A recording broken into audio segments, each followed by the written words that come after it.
And now for some health and wellness with a little dose of the true meaning of friendship. A mom in California got a stunning diagnosis that had her lining up her affairs. But two Chicago connections turned the story around, leading to a bond with a friend that will never fade away. Less than 2 years ago, Amy Piccioli went to the emergency room near her home in Los Angeles for a stomach bug that swept through her family.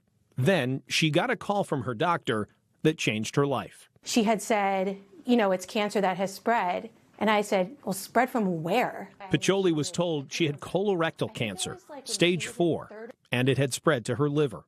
Then, just 39, she had no symptoms, no family history, and just had her third child 2 years before. It was a moment she and her husband could hardly bear. We spent a lot of nights after the kids went to bed just crying and saying, how could this happen? Like, what are we going to do? Chemotherapy started right away, which meant explaining its effects to her kids, who were then just 6, 5, and 2 years old. We told them, you know, the doctors found bad cells in my body, and I'm going to have to take medicine to kill those bad cells, and that medicine is going to make mommy tired or not feel very well, make my hair fall out. Several rounds of chemo and surgeries over the course of a year eliminated the cancer in her colon, but Piccioli's liver still had the disease. She was put in contact with Northwestern Hospital's transplant team.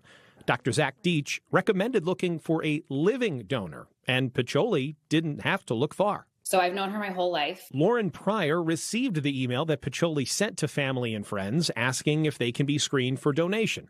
Pryor, who lives in Chicago's north suburbs, soon found out she was the match her close friend was looking for. Her life is so important to me. It's important to my family.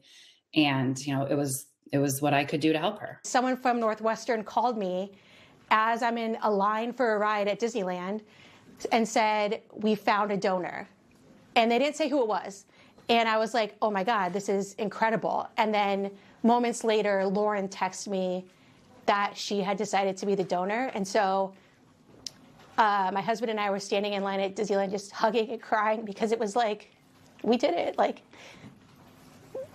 we're going to do it. And late last year, part of Pryor's liver was removed to help a healthy liver grow in Piccioli, giving her old friend new life. When you decide to put, you know, you use your own body to help them, you put things in perspective. It gives you good perspective about what's important in life, you know, your health, your family, your loved ones, and the rest of it kind of fades away. Piccioli's body now has no detectable cancer, but her heart is filled with gratitude. There's nothing that I could ever do that could repay the gift that she's given me. Think about that. How long that bond has been together. And Amy's doing great now. She's got to stay in Chicago for a little more tests. And her family's been coming out every couple of weekends, 3 weekends, because they're still in Los Angeles. But to be able to support her through this time. And so that Lauren would text her right afterwards. Yeah. And oh my gosh, sometimes you don't know the donor, but she knew this one very well this time. That is cool.